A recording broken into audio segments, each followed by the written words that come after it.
Oremos.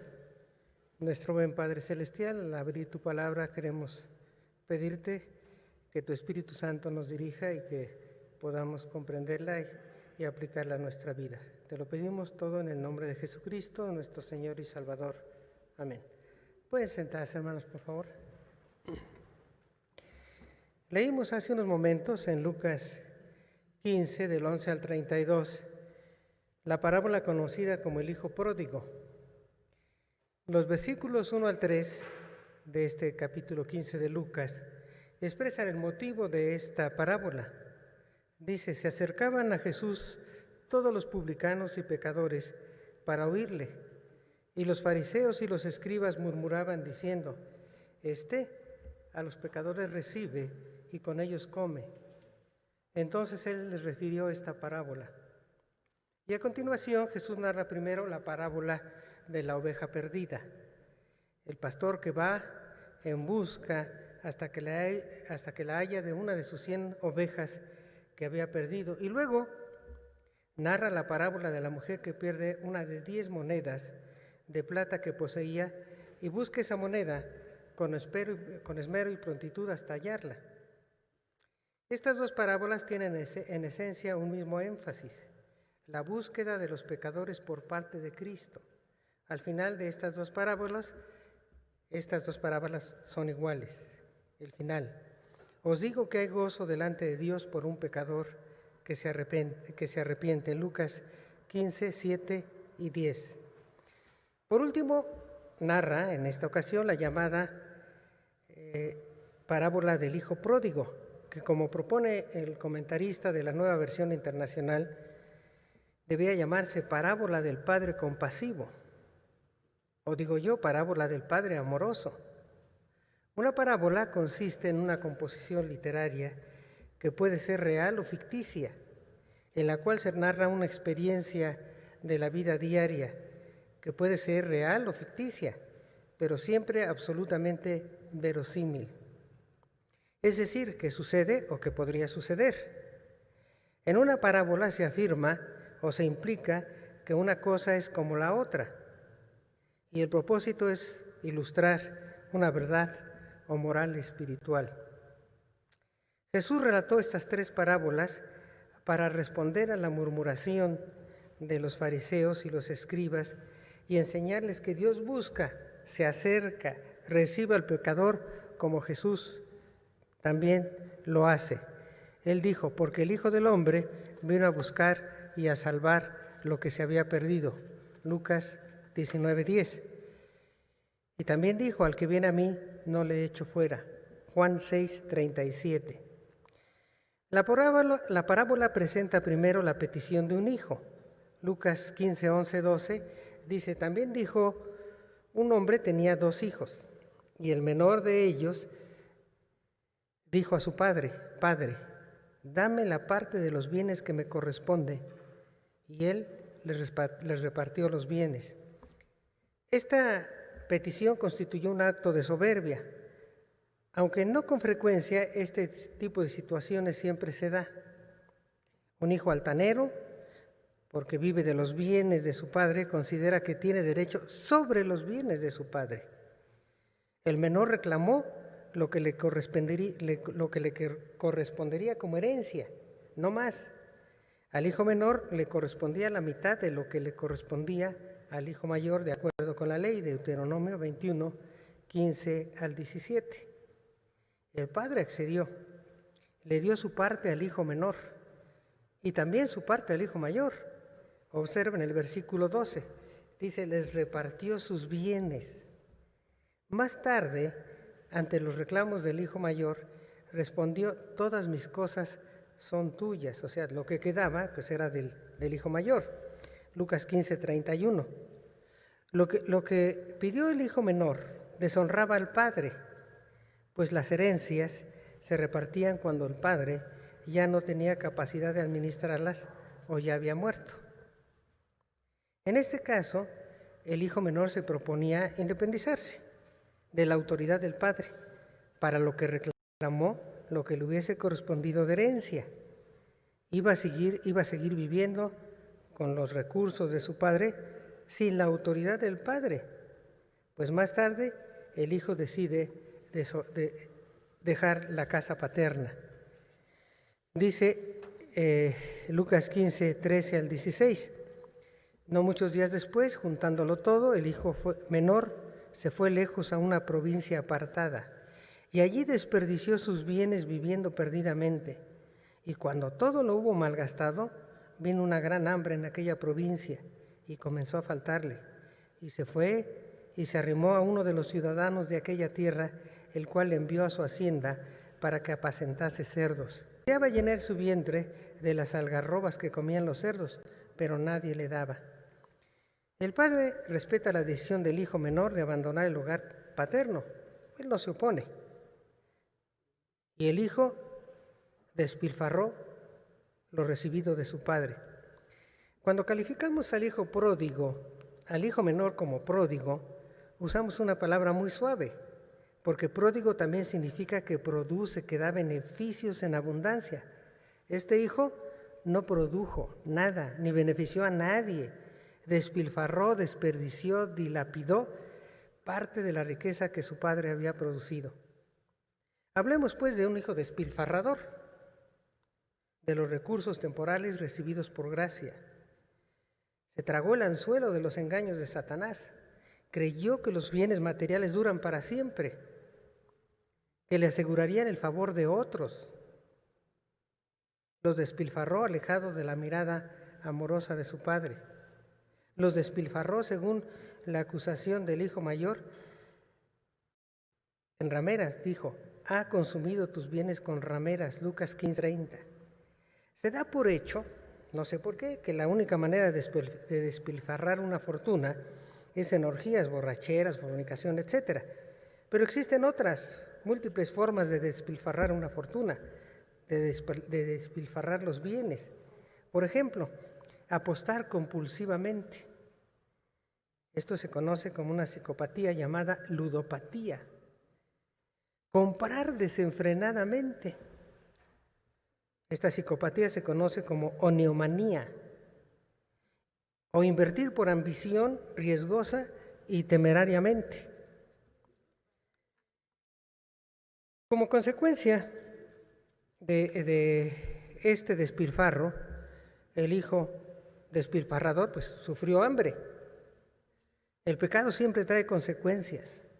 El engaño de Satanás consiste en hacernos creer que puedo parar cuando yo lo decida, que a mí no me afectará. Este hijo se degradó, pidió ayuda a un ciudadano del mundo, aceptó una labor vergonzosa y despreciable para un judío, apacentar cerdos. Deseaba saciarse de las algarrobas que comían los cerdos. La algarroba es el fruto del algarrobo. Es una vaina azucarada que por dentro es color más amarillenta y por fuera color castaño. Es comestible, pero se le daba como alimento al ganado de trabajo y a los cerdos. En síntesis, vivió como los hijos de los impíos. Dice el Salmo 109:10, anden sus hijos vagabundos y mendiguen y procuren su pan lejos de los desolados hogares. Pero viviendo en esta situación, el hijo se arrepintió. Lucas 15, 17 al 19.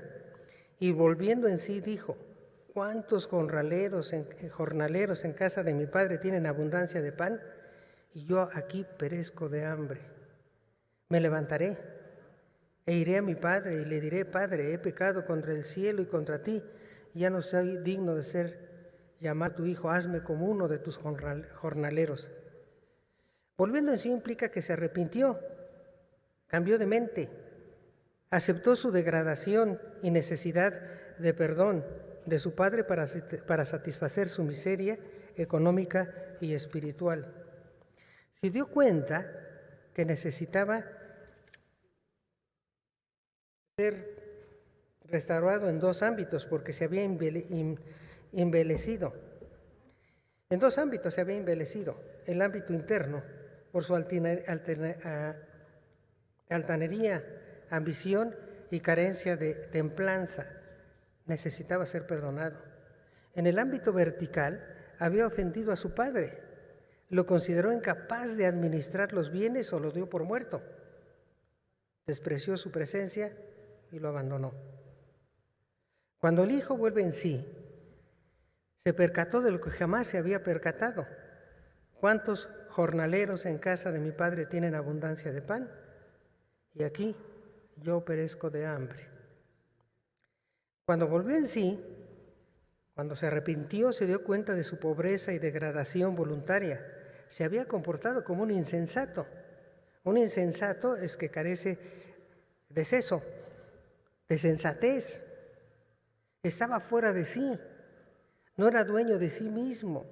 Estaba enajenado, le pertenecía y le dominaba el pecado. Comprendió que viviría mejor como siervo de su padre que como esclavo del mundo. Al arrepentirse genuinamente, el hijo se convirtió. Es decir, cambia de dirección. Dice, y levantándose vino a su padre. Da media vuelta, regresa, va hacia donde el padre anhelante esperaba su retorno. Y dice, y cuando aún estaba lejos, lo vio su padre, y fue movido a misericordia, y corrió y se echó sobre su cuello y le besó. El padre lo recibe amorosamente, con los brazos abiertos. No expresa ningún reproche ni le impone ningún castigo. El hijo confiesa su pecado y su indignidad. Lucas 15:21. Y dijo el hijo, Padre, he pecado contra el cielo y contra ti, ya no soy digno de ser llamado tu hijo. El padre perdona al hijo. Ahora, fíjense bien, el perdón del padre es absoluto. El padre no pone ninguna condición, ni toma ninguna represalia, ni le cobra, ni siquiera le deja terminar la confesión que llevaba preparada el hijo. El perdón del padre equivale a la restauración de los privilegios. Lucas 15:22. Pero el padre dijo a sus siervos, sacad el mejor vestido y vestidle y poned un anillo en su mano y calzado en sus pies. El mejor vestido consistía en una túnica larga que simbolizaba distinción. El anillo simbolizaba autoridad y las sandalias, mandato. Solo los amos las usaban, los esclavos andaban descalzos. En conjunto, todos estos objetos constituyen símbolos de una posición elevada que había perdido y a la que restauraba el padre porque había restablecido la relación con el hijo. La comunión con el hijo había sido restaurada. El perdón del padre produce gozo porque se había restaurado la relación, pues la comunión. Lucas 15:23 y 24 dice, y traed el becerro gordo y matadlo y comamos y hagamos fiesta, porque mi hijo muerto era y ha revivido. Se había perdido y es hallado, y comenzaron a regocijarse. La aniquilación de las relaciones equivale a la muerte. Por eso, cuando el hijo regresa, el padre dice, mi hijo ha revivido.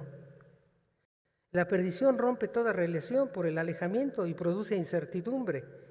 Equivale a no tenerlo. Por eso dice, y es hallado. Ahora, aunque destaca el regocijo del padre, el verbo está en plural.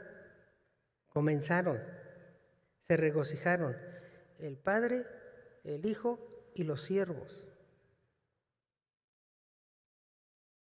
Implica la misma situación de los hechos de haber encontrado la oveja y la moneda.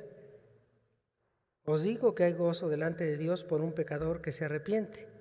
Ya dijimos, Lucas 15:7 y 10. El hijo mayor se enojó al enterarse de la razón de la fiesta.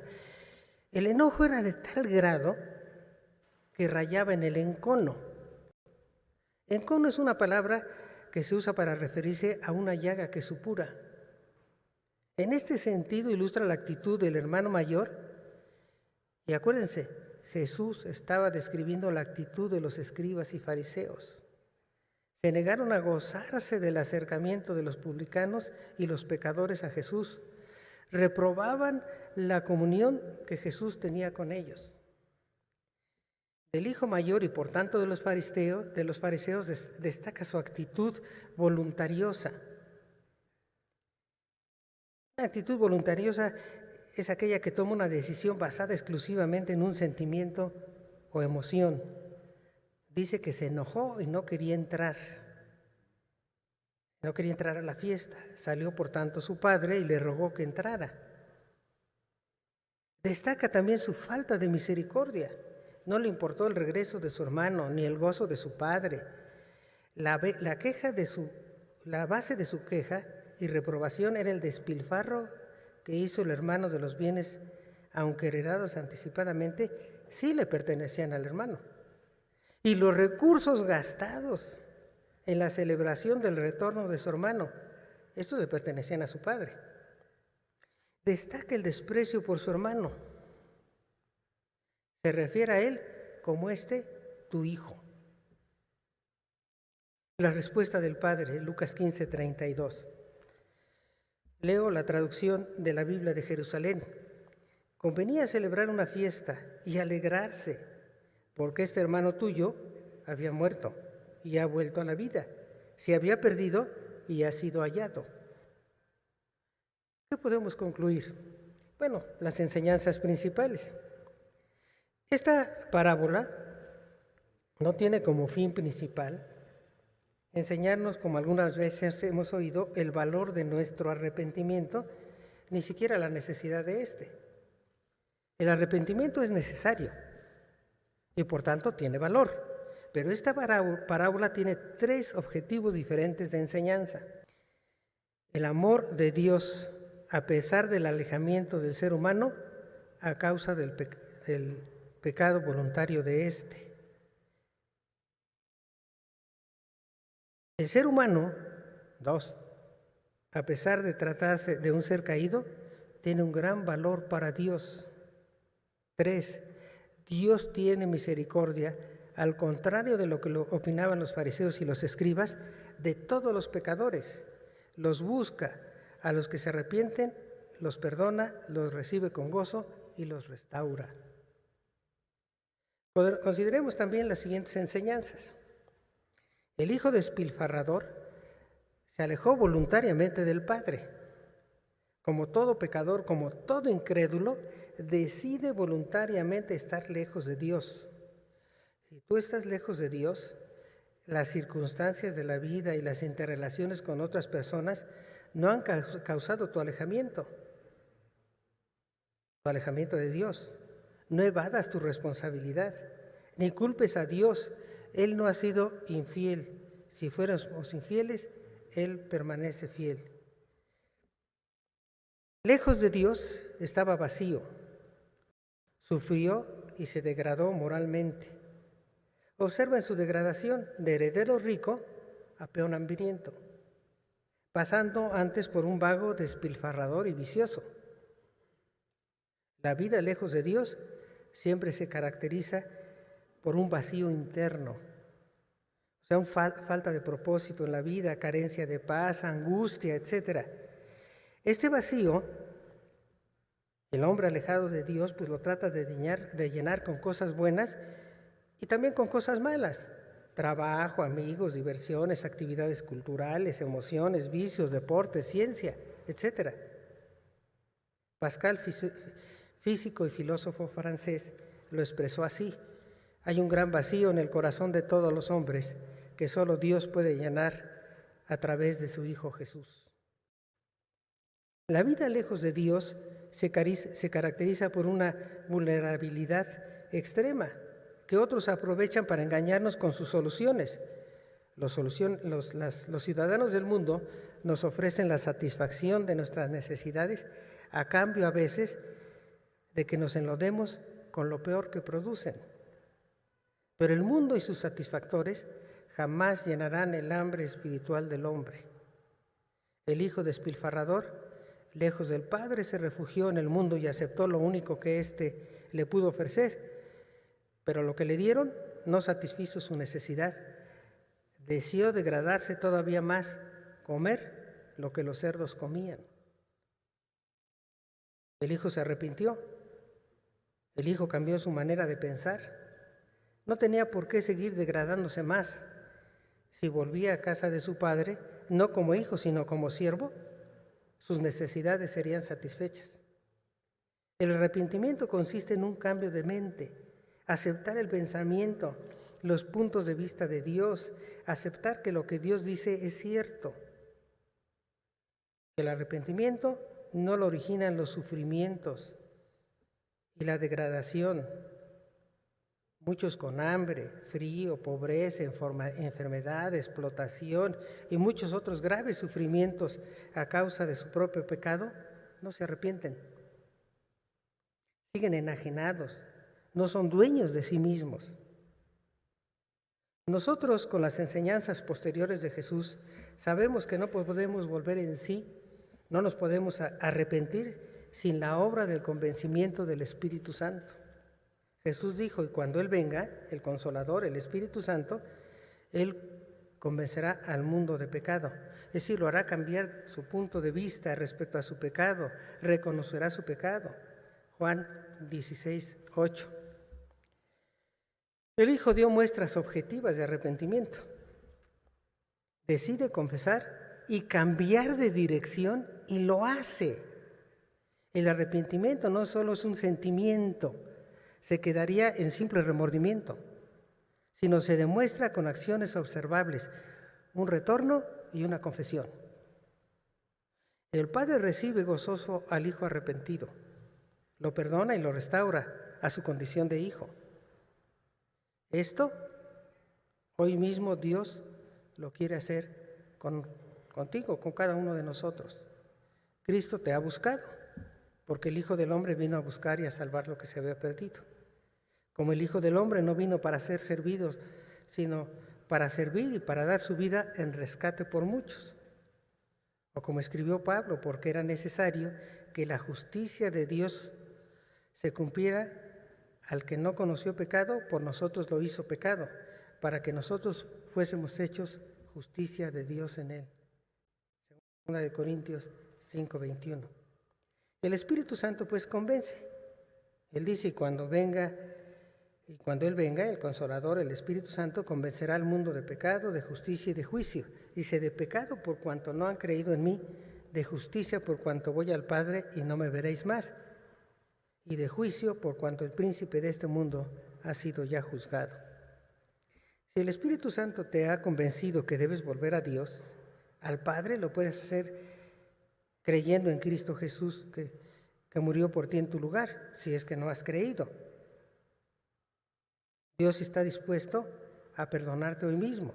Si nosotros hemos pecado, Él está dispuesto a perdonarnos, a restaurarnos, a restaurar nuestra comunión con Él. Venid luego, dice Jehová, y estemos a cuentas. Si vuestros pecados fueran como la grana, como la nieve, serán emblanquecidos. Si fueran rojos como el carmesí, vendrán a ser como blanca lana. Isaías 1:18. El Padre está dispuesto a restaurarte, de modo que si alguno está en Cristo, nueva criatura es. Las cosas viejas pasaron, he aquí, todas son hechas nuevas.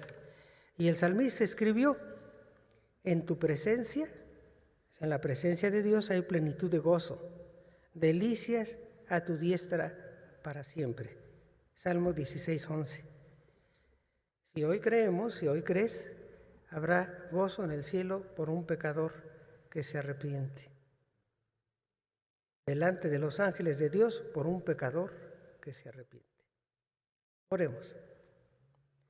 Nuestro buen Padre Celestial, te damos gracias porque eres Dios que nos has amado y enviaste a tu Hijo Jesucristo para salvarnos. Señor, si hay alguien que no ha aceptado a Cristo, que no ha ido a ti a través de Él, te pedimos que tu Espíritu Santo lo convenza y hoy haga esta decisión.